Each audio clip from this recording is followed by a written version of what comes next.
Assalamualaikum warahmatullahi wabarakatuh. Perkenalkan nama saya Mengatuk Febrianto Gabriel Pasaribu. Saya tergabung dalam kelompok 5 pada UAS Statistika Ekonomi Bisnis 1. Di sini saya mendapat tugas mengerjakan soal nomor 5 yaitu menganalisis regresi linear sederhana antara jumlah karyawan terhadap perusahaan.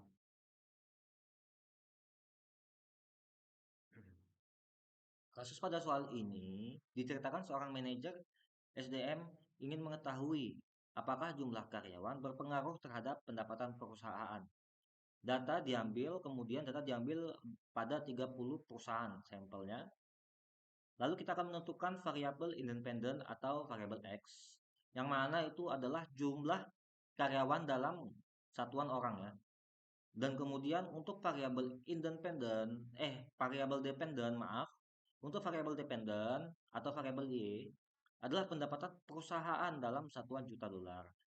Hipotesis kemudian saya rumuskan menjadi dua, yaitu hipotesis nol atau H0 menyatakan tidak ada hubungan signifikan atau koefisien slope-nya sama dengan nol. Berbanding terbalik dengan hipotesis 1 atau H1 yang menyatakan terdapat hubungan signifikan dan koefisien slope-nya tidak sama dengan nol. Saya akan menggunakan taraf signifikasi sebesar 5% atau 0,05 ya.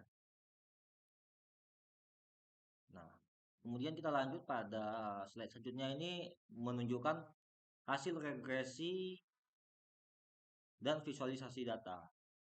Nah, ini adalah scatter plot antara jumlah karyawan dan pendapatan perusahaan lengkap dengan garis regresinya ya. Terlihat titik-titik data mengikuti pola garis lurus yang cukup rapat. Hal ini menunjukkan hubungan positif yang kuat. Nah, dari hasil pengolahan data, kita peroleh persamaan regresinya ya. Nah, Y topi itu sama dengan 4,0221 ditambah 0,0229 dikalikan X.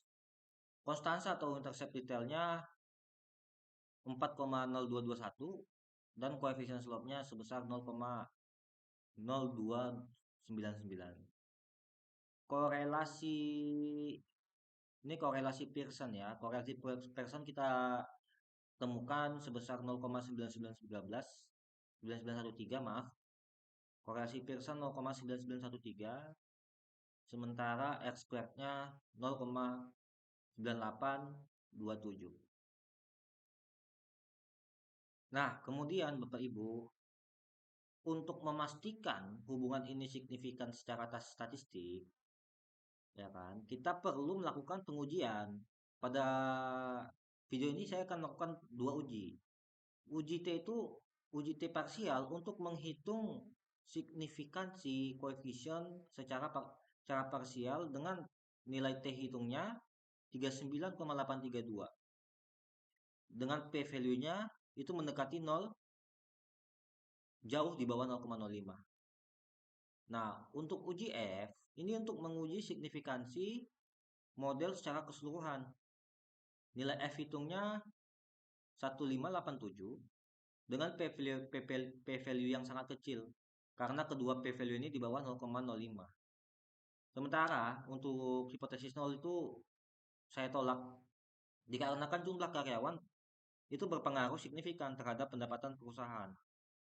R squared itu 98,27. Ini 98,27% ini menunjukkan hampir seluruh variasi pendapatan perusahaan dijelaskan oleh jumlah karyawannya. Nah, sisanya sebesar 1,73 itu adalah faktor lainnya di luar model yang kita bahas pada video ini. Nah, perlu saya catat juga eh, antara R squared ini memang sangat tinggi untuk data pada ekonomi bisnis di dunia nyata, kemungkinan. Karena data ini adalah data stimulasi untuk keperluan latihan ya. Nah, pada slide berikutnya ini adalah prediksi dan interpretasi koefisien. kita diminta untuk memprediksi pendapatan perusahaan untuk 250 karyawan. Saya memasukkannya ke dalam persamaan, yaitu pi itu sama dengan 4,0221 ditambah 0,0299 dikalikan dengan 250. Sehingga hasilnya itu 11,494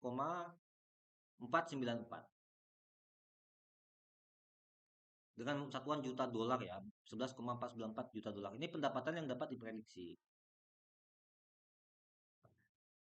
Nah, untuk interpretasi koefisien slope sebesar 0,229 ini berarti setiap penambahan satu orang karyawan, pendapatan perusahaan diprediksi naik sebesar 0,299 juta dolar atau sekitar 29.900 dolar. Dengan asumsi faktor lainnya ini tetap karena koefisiennya positif, maka hubungan ini dinyatakan hubungan searah. Sementara untuk konstanta 4,0221 itu secara matematis berarti jika karyawannya tuh 0 orang. Nah, pendapatan yang diprediksi model adalah 4,0221. Nah, ini dengan satuan juta dolar. Tapi ini tentu saja tidak realistis ya secara praktik ya, karena mustahil ada perusahaan tanpa karyawan yang beroperasi. Jadi angka ini lebih bersifat sebagai titik referensi matematisnya. Nah, bukan bukan menjadi makna subtasif ya. Nah, kemudian kita akan melakukan uji klasik. Ini adalah linearitas dan normalitas. Nah, pada grafik yang di kiri ini adalah uji linearitas. Saya menggunakan Ramsey Reset Test.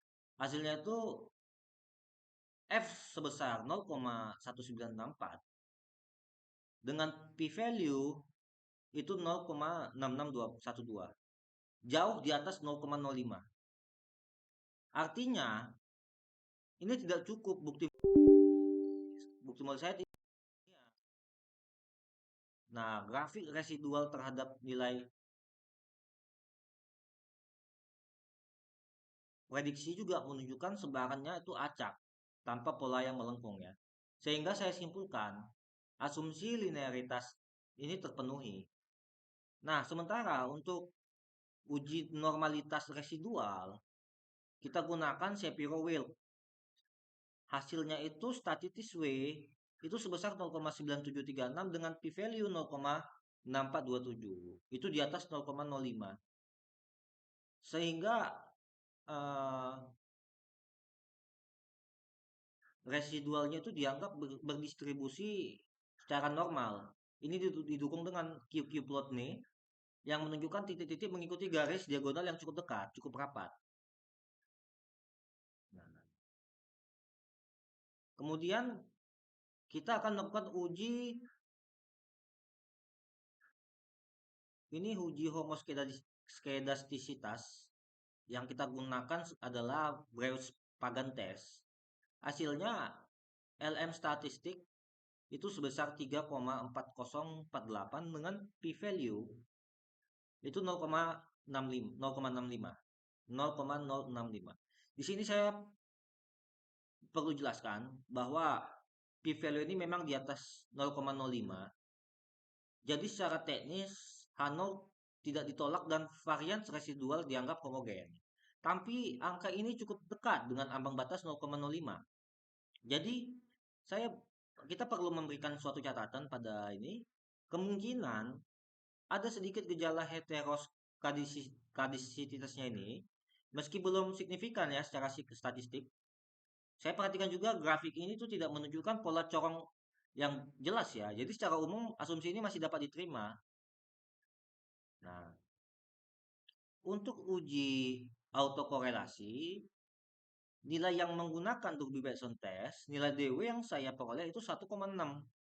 Itu mendekati angka 2 yang berarti tidak ada gejala autokorelasi.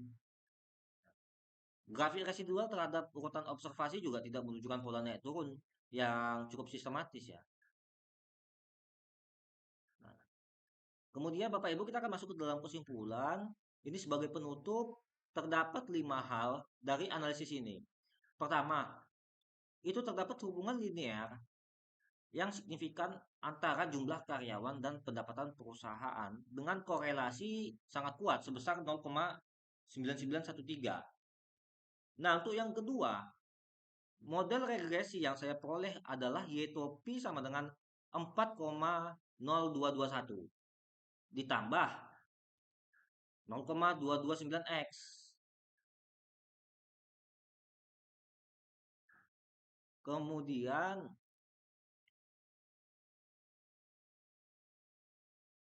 prediksi pendapatan untuk 250 karyawan itu sebesar 11,494 juta dolar. Nah, yang keempat, setiap penambahan satu karyawan diasosiasikan dengan kenaikan pendapatan sebesar 0,0299 juta dolar.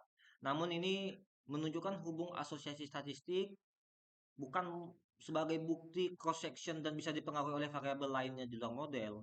Nah, yang kelima ini seluruh asumsi klasik ini terpenuhi dengan catatan kehati-hatian pada uji homoskedastisitas karena p-value-nya mendekati ambang signifikansi. Nah, demikian Bapak Ibu, video penjelasan video presentasi dari saya. Saya mohon maaf jika terdapat kesalahan yang saya perbuat, baik itu sengaja ataupun tidak sengaja. Terima kasih. Wassalamualaikum warahmatullahi wabarakatuh.